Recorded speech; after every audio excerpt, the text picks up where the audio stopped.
Walei Sabry, a tall Middle Eastern man with black hair, wearing a gray shirt, blue jeans, and sporting a stylish green mobility cane. He fiddles with the microphone.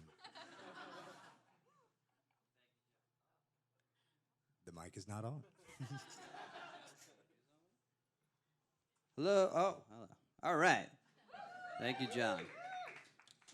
Forgot to describe how handsome I look tonight. Can you please take a second to do that? Yeah, he's like a 9 out of 10. All right. How you guys doing tonight? I'm excited. We have a great lineup for you guys tonight. But first, I just want to do an access check. So, am I speaking loud enough? Yeah. Cool. And am I speaking too fast? No. All right, cool. Oh. So access is a process. We worked a lot with Caveat to make sure that will be an accessible event. So there is an elevator to get us down here.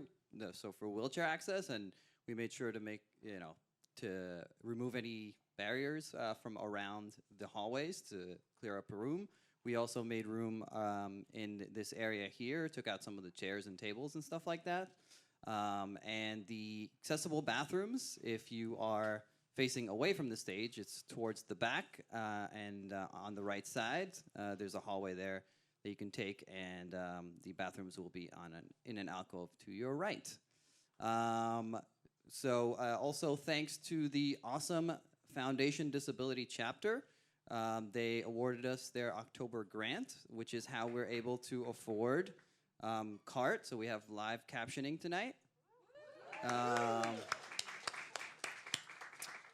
We also have John Novick with audio description. So you might be wondering why somebody's stating the obvious.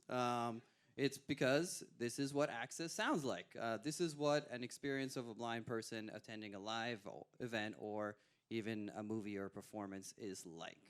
So an example of that would be... Walei is... Are you giving me the finger? Yep. I couldn't. There we go. That is audio description. Walei flips off, stage left. Sorry, performers. All right. So we have an exciting lineup of diverse comedians with disabilities for you guys tonight. And but first, I'm gonna warm you guys up a little. All right.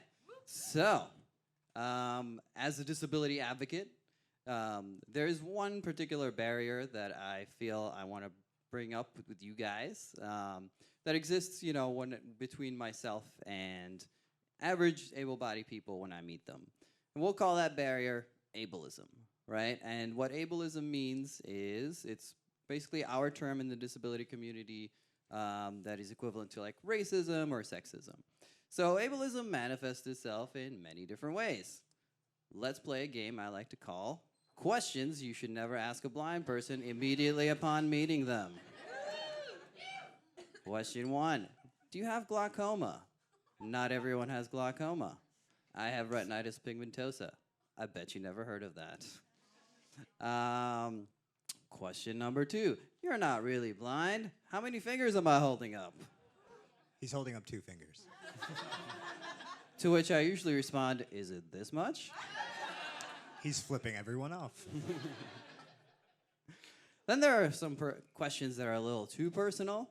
So if you meet somebody who's blind, please don't immediately ask them something like this. How do you know when you're done wiping? I don't know. How do you know? I guess it doesn't feel good to be asked such an intrusive question, right? Another one that I got a long time ago when I was single is, what's blind sex like? I don't know. Have you had sex with the lights off? I mean, also, take me out to dinner first, huh? And then there's, folks who are kind of just curious about how blind people do certain things. So, how do blind people watch movies? It's called audio description. We just learned about it, guys. It's awesome, right? But there was a time when I couldn't, get audio description in theaters and at home. And there's a particular, experience that I would just go and rely on the, other people describing to me. There's a particular moviegoer that I was fond of at that time. You know, the type of folks who are like kind of loud and boisterous and act like they're watching it in their own living room. So here's an example. A long time ago, I was in the theater watching this movie. It's an action movie, and there's like a car chase scene and gun shooting and more car chase scenes and then breaks and then they turn and then more gun shooting and then, insert one-liners. And then all of a sudden I hear a gunshot and this guy like screams, ah, and then everybody starts laughing. And I'm like, why are people laughing? It sounds like somebody just got hurt. And then somebody in the audience goes, oh my God, did you see that? He just shot him in the ass. And I'm like, I don't know who he or him is, but I know he just shot him in the ass. I've just consumed the funniest part of Bad Boys 2 with Will Smith and Martin Lawrence. And one last question that I get a lot is, do blind people have superpowers? I wouldn't necessarily say that we have a heightened sense of, heightened senses, but we do rely on our senses more, right? So I might be pretty good at identifying a person by their voice on the phone, right? But I'm no Daredevil, all right? Speaking of which, Daredevil as a hero doesn't make a lot of sense to me. I'll tell you guys why, right?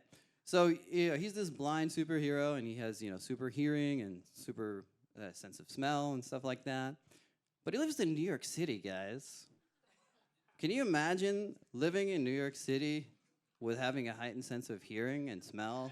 Like, can you imagine going to Times Square or, or like walking by a Starbucks after they put out their garbage and it smells like 20 times worse?